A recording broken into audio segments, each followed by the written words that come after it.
The dream is real. Yeah. Can I get a standing ovation for the authentic voice and culture? We are TKBS, and I am your lifestyle specialist, Kenneth Burns, baby. And I am Kendra Taylor. Hey, y'all. It's Dr. Sugar. Mwah. It's giving fine. And you know they're getting finer because I don't know what lights y'all working with, but this, round of applause for your faces. I just love to see you in my space. How about that? How was your weekends? Talk to me nice. Kendra, I seen you was outside, and Kendra, you was on that stove again doing house duties. Sugar was outside, and I was in the house. So I was in the house cooking up some stuff. I made some vodka chicken pasta. My family loved it. We're gonna add it into the rotation, and boom, it was wonderful. I stayed inside, but it was all good. I asked for a plate, so. Yeah, we need to go for dinner for sure.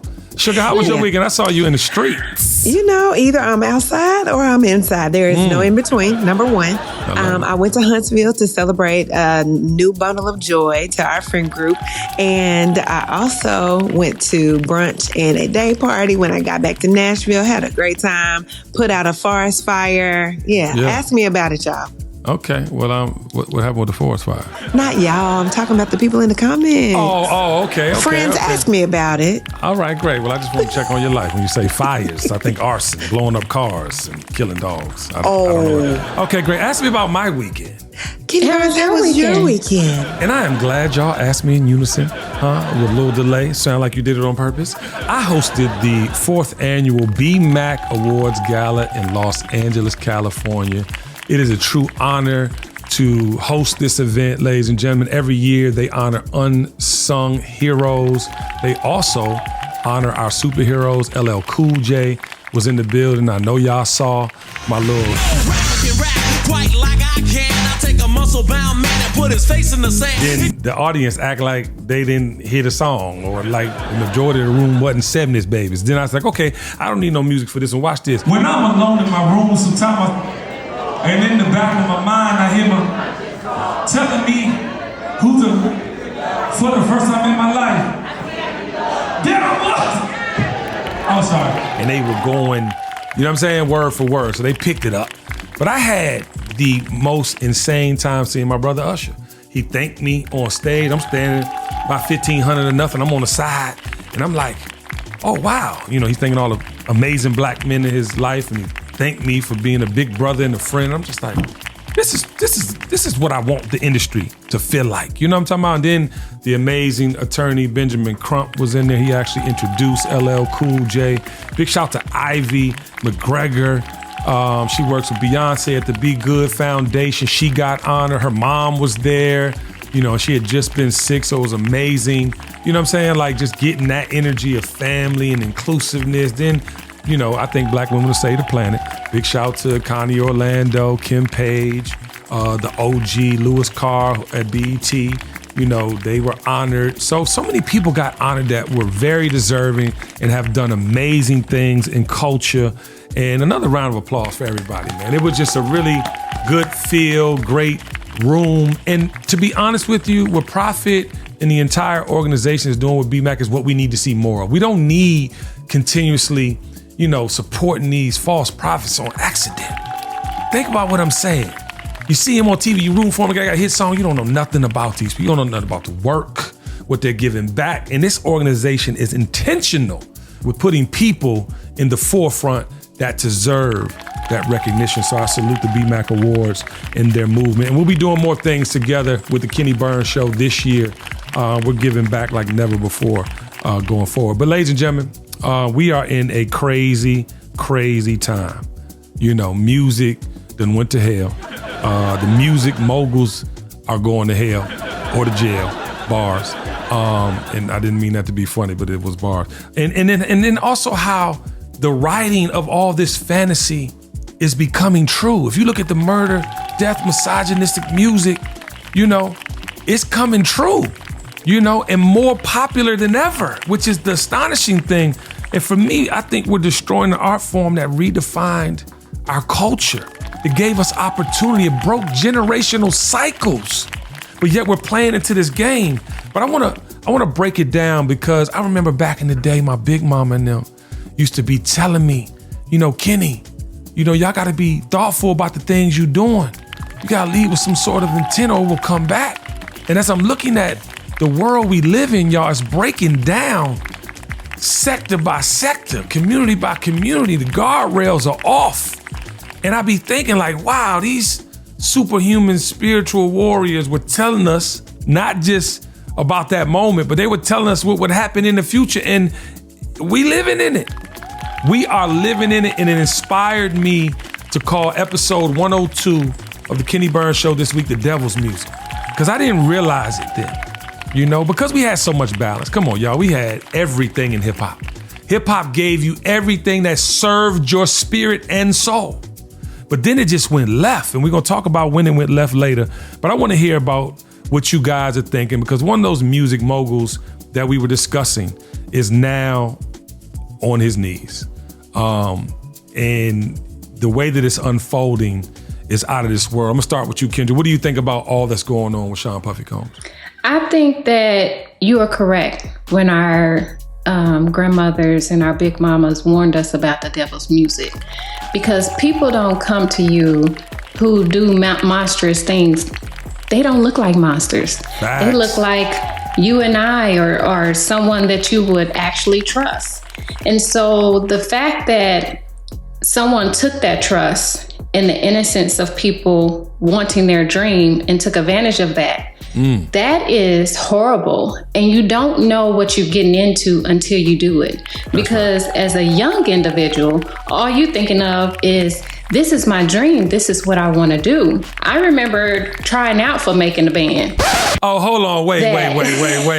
You tried out for making the band? I did. I tried out in Minnesota. Oh, my God. I drove all the way to Minnesota with one of my friends, and I tried out there. That was a blessing that I did not make that, because I could have been in a predicament that I was not mature enough to be in, that I wasn't mentally strong enough to be in. So things happen when they're supposed to happen. And that made me think of that time that I did go to try to pursue one of my dreams. And it was a blessing from God that did not happen. Child, if Kendra would have been on making the band. Dr. Sugar, talk to me, baby. Yo, I'm just over here in shock. I swear, I've been friends with this girl for years. And she just told you. The layers. It's the layers for me. Nobody's got it. But anyway, so our ancestors definitely foresaw what was happening. Right. And as a little girl, I was just always old, y'all. And I used to be like, why are we listening to this blood music? And my siblings say it to me to this day, because, baby, the way my playlist is set up, it's a whole lot of blood music. Exactly. But yeah, I was that Play kid. Sexy Red and watch Sugar's face. Let's not do that. So anyway, I was just one of those people that, I could decipher what was and what wasn't good for me to be listening to, even back then. And I was probably about 3 or 4 when I said that. So when it comes to Mr. Combs, I think that he thought he was untouchable. Yeah. And because of so many people who were affected by his reach and his ability to put you in places that you would have never been able to put yourself in, people didn't know how to say no or how to speak up. And it's sad because so many people are affected. And I was going to say I feel sorry for him, but it's hard for me to feel sorry for someone who chooses not to do the work. You chose not to do the work. Yeah, and I think it's more grace, right? Because of all that he has done for culture. But I know people want to know my perspective, and I want to give it to you. I think the two things can be true at the same time. On one hand, he's done so much for the entrepreneurial spirit and what we've all been able to benefit from thinking of something, implementing the idea, creating dreams, breaking generational curses where you thought that you would never be able to do certain things without going to college, taking a trade, going through the normal roles and traditional roles. The Big Mama and them said, I never forget my grandmother when I got locked up at 18. She said, go on and work for UPS or FedEx, and in 30 years you can have you a pension. I was like, Grandma, you think I sold drugs? Because I wanted to work for somebody for 30 years and then get something out of it. But I also think that for me, it's knowing these things happened when I was around. And because I didn't know, I couldn't help or do anything about it. That bothers my spirit because there were people who were around that knew you cannot have all these bottles of baby oil and lube. You can't have these drugs. Somebody got to get all this stuff. There's somebody in the mix that has been a part of this world. And so for me, that also bothers my spirit because it's going on while I'm around. You know what I'm saying? And talking to my friend O'Neal and Nathan this past week in LA, we were bugging to be around somebody all that time and you never see it now. Do we believe it could happen? That's the question that every executive or anyone who's ever worked with him should be asked. Absolutely, because you've seen things that lend dependent on or, have become a habit, and you see how, things play out in that manner from those obsessions or those desires not being checked or prosecuted. You know what I'm talking about? I just want to put that out there. But it feels like a lie. And when I did the Soul Food Sunday, Kendra, I felt like I wanted to share that because so much is going on that I just can't fathom. When you see these gangsters and they coming out talking like they not gangsters, or you hearing these things about people you thought were thorough individuals that had honor and substance, and they doing things, you're like, wait, what is going on? But talk to me, Kendra. I know you got an opinion on that. So that is true. You can be around people and not know the egregious things that they may be involved in, because people are going to portray who they want to betray in front of people and then be something else once the lights go down.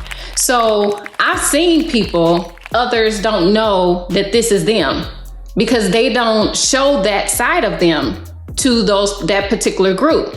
But to another group, they may show a different side. So you could have definitely been in the room for one thing, but not in the room for another. So. Oh, listen, child, you done hit it on the head, because I have seen a party and then a whistle be blown and then certain people get missing and then come back to the party 4 hours later. So you're absolutely right. Oh my God. I mean, I know your heart, so I know that you would want to protect everyone that was involved in something like that. But there's things that happen that we can't control because we're not aware of them. All we can do now is not celebrate, but be happy that it has come to the forefront so those victims can get some kind of justice. I didn't mean to laugh, but you said celebrate. Celebrate that getting what should be coming to him if he did those things. Now, yeah. I'm one of those people that, you let things go through the justice system. We do hear things, and we have seen people do interviews over the years. But at the end of the day, he still needs to go through the justice system for, those people to see their day in court and testify to whatever happened to them. I'm sorry that it did happen in people's innocence.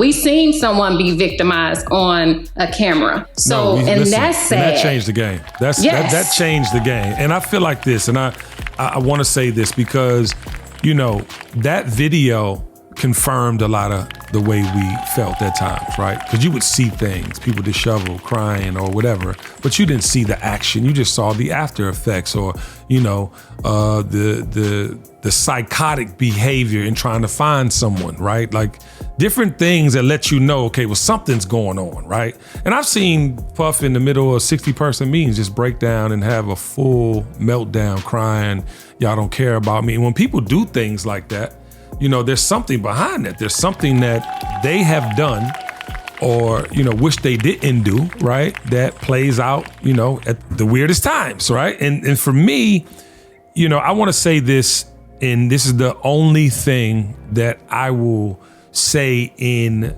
not agreeance with him or not in support of him. But the one thing that I do not support is people that were with the shit and then all of a sudden ain't. You are the worst. And I'm definitely not speaking about Cassie, but I'm saying for those people that were with it, did nothing about it, and then now you got so much to say, but you knew, you're a piece of shit. You are a piece of shit. You are complicit. Now, mind you, you're going to see a lot of things come out in the next couple of months, years, weeks, because they saying he might not go to trial for another year and some change. That's what they saying. So you're going to see things come out. But I hope that the people that were a part of the egregious acts, if proven they were egregious, I hope you're brought to the table, at least so people can see you too. At least can see you too. Because the problem I had with people is that you lie to yourself. Not just us, but you lie to yourself. You try to make it seem like you were there, but you were only getting them the drugs. No, you're supporting the demon because the demon needed the drugs. The demon needed the yes, yes, yes, yes, yes with no no's, with no you should do it this way. All of you. Now for me, it's a little bit much. I saw them put his assistant in it now, and she's being held to a figure like Epstein's person, and it's unbelievable. But then, Kendra, I want to know what you got to say about this. There are people just speaking out recklessly. I just saw the boy Pac-Man Jones go crazy, and he put a couple names in there he gonna have to answer to, because you just can't be saying people names in egregious acts and doing all types of stuff without answering to it. So how do you feel about that? Because I think a lot of people are saying things just for clickbait. I think they are. That's why, I mean, when it first came out, I indulged because I was like in shock, like, wow, what's going on? But after a while, it's so many clips and so much clickbait that it becomes too much. And there's more important things in my life at this time that I need to pay attention to rather than the 1,000 bottles of baby oil. Because, you know, whatever. Because you like baby oil too? I do like baby oil now, but I don't need it for that. No, but I agree. And people need to honor the fact that these public platforms are not a place for you just to say whatever. These public platforms are for you to find out the facts. And if you do have an opinion, post that. Okay, cool. But y'all just be running with somebody says something, and because it's online, it's true. And we have to decipher between that. But I want to go to this Candace Owens comment on Instagram. Now, ladies and gentlemen, we do not see eye to eye. I do not agree with Candace Owens on the majority of the things that she says out of her mouth. But the conspiracy theorist in me had something to say about this. And she said, and I quote, "Gangsta rap was never black culture. It was created by the feds who proffered deals to homosexual black men in prison and then turned them into artificial celebrities. The goal was to create false idols to destroy black American values.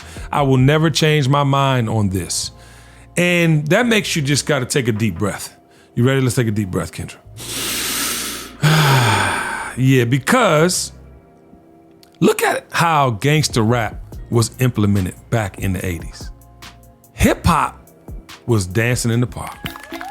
Hip hop was battle raps. Joning, not I'm gonna kill you, shoot you in the face. It was joning, it was back and forth, but the majority of hip hop was celebratory. The majority of hip hop was literally feel good music, right? And then it got dark. Now mind you, hip hop just didn't get dark. Nirvana soon came with heroin rock. You know what I'm saying? All the 80s hair rock of, you know. Shot through the heart and you're too late. All that went away. And then I call it heroin rock came in and all the drugs. So for me, I'm reading this comment and it said that it was injected into hip hop culture by the feds. Now let's think about the feds at this time that this is happening. Crack hit the scene and ravaged our communities. Crack cocaine was not a thing. Before they needed to fund the Contras. The Contras were a rebel group, and Tiffany, correct me if I'm wrong, because I think I got it right, but the Contras were a rebel group that we wanted to fight towards a regime that we needed to get up out the way. Some way, some fashion, some form, that's correct, right? Ron, you were ex-con, AK drug dealer, you agree with that, right? Ron's in here, big shout out to Ron. But the point I'm trying to make is, all this happened around the same time. Now, Kendra, I'm gonna go a little deeper. The prisons are where you saw the majority of the crimes by gangs back in the day. There were some things happening on the street, but in them jails, it was going down, right? And you had the Aryan Nation, you had the Crips, you had the Bloods, you had the Black Mafia, you had all these things, right? And then I think about the last piece of what she said. Now, I don't believe, it was just gay black men, right? I think it was black men in general, because black men had never saw the fruits of their labor ever in life, ever. I'm talking about from the time we landed on the boat to where hip hop was at this time. And for the first time ever, we had our own thing. And for the first time ever, we had voices that could not be censored. For the first time ever, we were making headway in business. And it was like, okay, what can we do to control this? And the last part is the goal was to create false idols. Oh my God. Kendra, I talk about that all the time and how we look to these people, and we're gonna get a little deeper into something, but I wanna know your opinion, because we identify these people, we idolize these people that end up disappointing us in the way that Sean Combs is now disappointing us. Talk to me, Kay. That's true. And you have mentioned that numerous times during the podcast. And that's something that we need to get our people away from, or people in general. Someone that you don't know should not be, well, first of all, you shouldn't have any idols. Amen. Second of all, someone that you do not know shouldn't be someone of a praise that you look up to. You don't know what those people are doing, and they don't even know you exist. And what are you idolizing? Is it the materialistic things is it, their mindset? What exactly are you idolizing? And so that's something that we really need to get away from as people, is stop idolizing people that you don't have access to. Yeah, that you don't know. But I think that looking up to someone is a great thing. But you gotta take from that person what you want to apply to your game. Ladies and gentlemen, listen to me. This is something I've done my entire career. I've always respected Prince on another planet. That's why I say he's my father. Because of his stance in the world, the way he felt about love, the way he went against Warner Brothers to get the rights to his music, all the things he stood for. And there's nothing wrong with loving somebody and appreciating their contribution. But to the point of idolization, you forget about yourself. You forget about the things you should take from the world to add to your gumbo, to add to your superpower. But ladies and gentlemen, this right here, what you're about to hear, is from one of the greatest rappers of all time, the greatest creatives of all time, Andre 3000. Play that clip, too. And my son, we Future fanatics, man, and we sit and we listen to it, and I said, man, Future makes the most negative, inspirational music ever. The shit he talking about could kill a man, in a week. But at the same time, if you saying, I'm flying first class flights on these pussy niggas, it's like, that's a celebration, We made our own money. Now everybody discusses, the trap genre and, that whole genre of rap, and they try to discredit it or make it bigger than what it is. And I listen to a lot of the artists, and one thing I can say is Future has a certain pain behind what he's doing. And you can call it soul, you can call it whatever, but to me, it comes off as pain. That's where it comes straight off as pain. And now I'm gonna let y'all watch me balance the pain. And we all on edge watching it, yeah. So for me, I get what he was saying. I don't agree with him as it adheres to Future, because unlike a Jeezy, and I'm gonna compare Jeezy and Future right now, Jeezy came from a situation much like myself. So I can identify with somebody in the streets because that's all they were taught.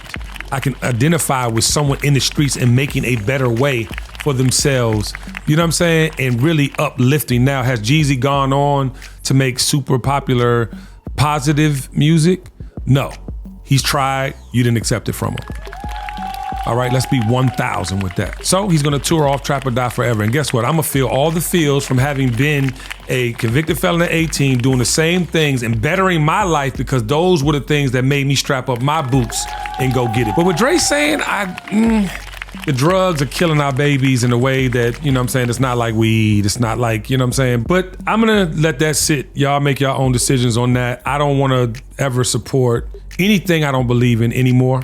But I'm also not gonna disrespect my past or the artists of my past because it had everything to do with why I'm here. But I wanna go to 1996 because this is a pivotal year in hip hop in the way that we have benefited and grown or not from it. In 1996, aka the boom of black arrogance, pride, and greed.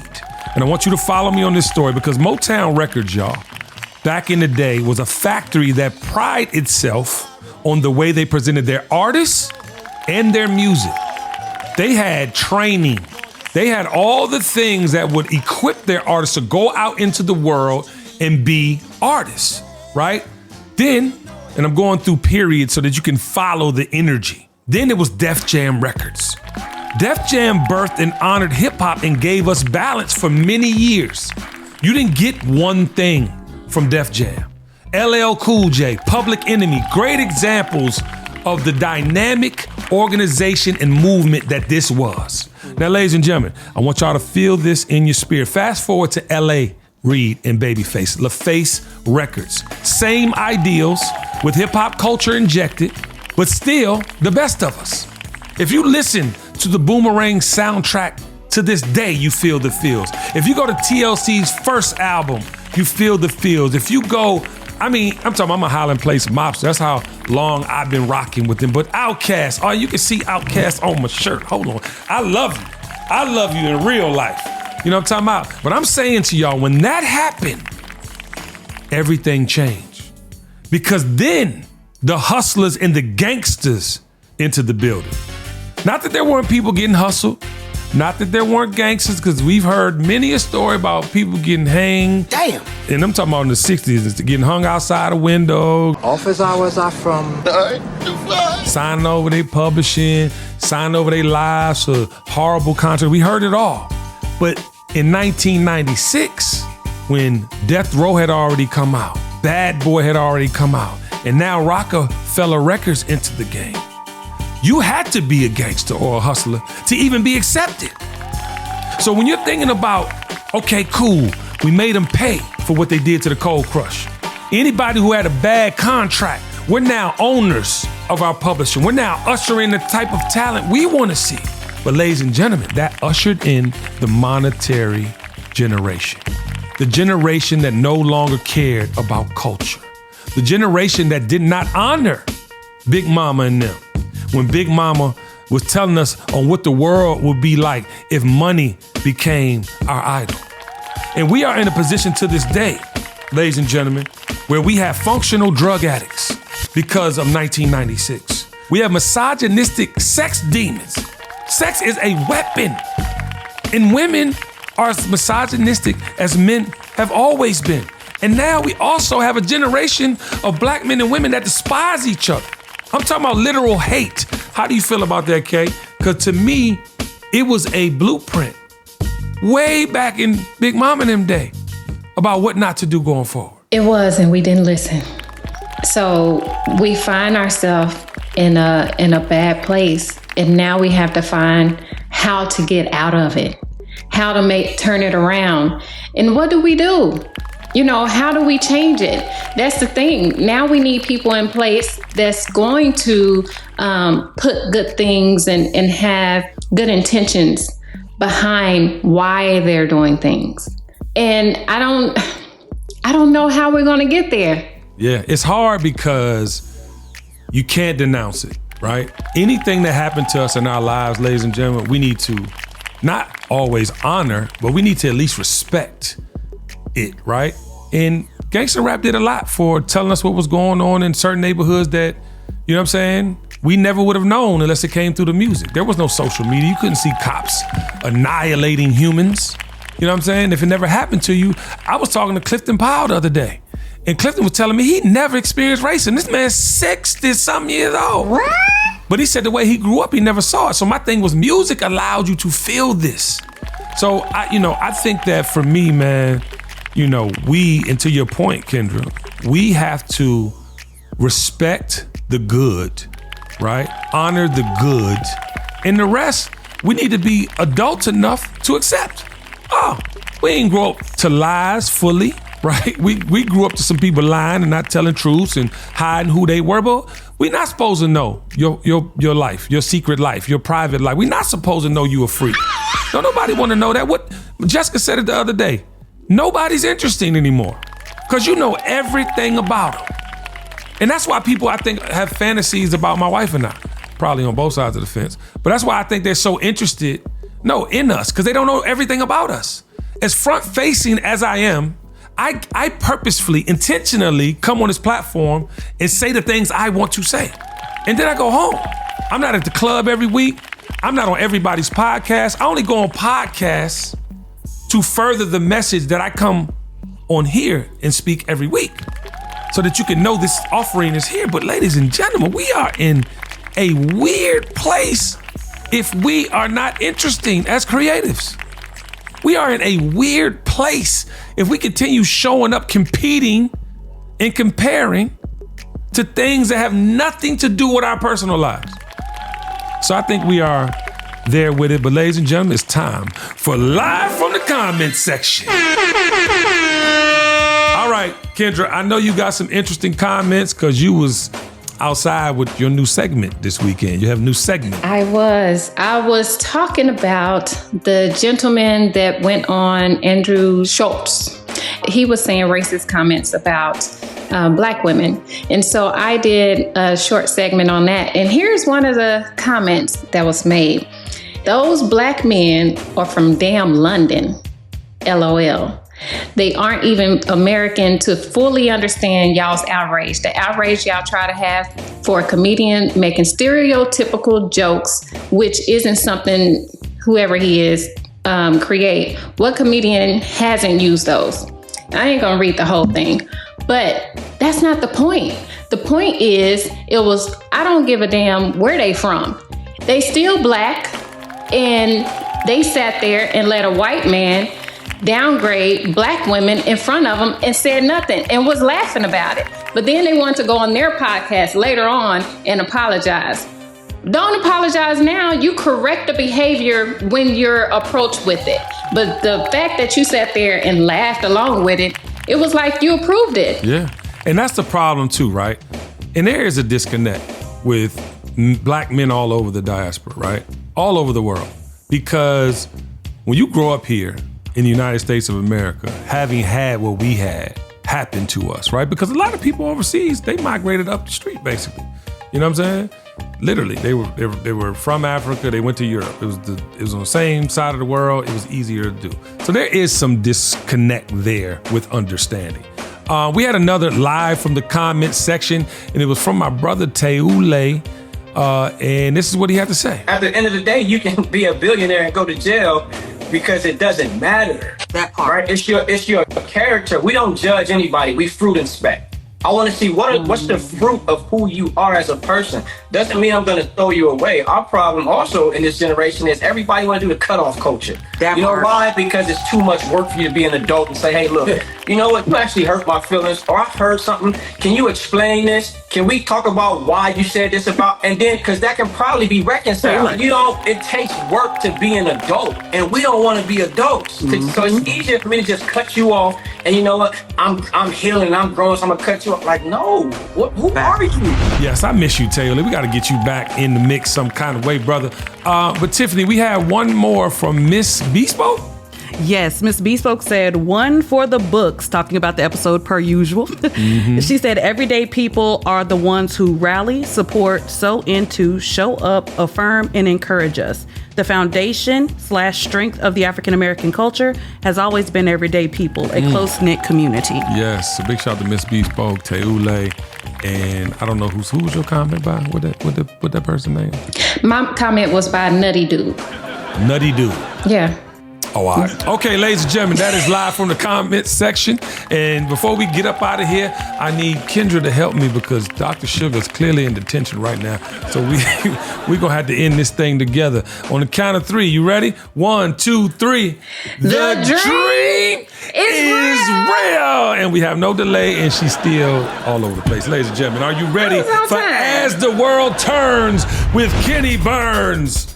Ladies and gentlemen, the level of Hakuna Matata that's goings-ons right now is at an all-time high.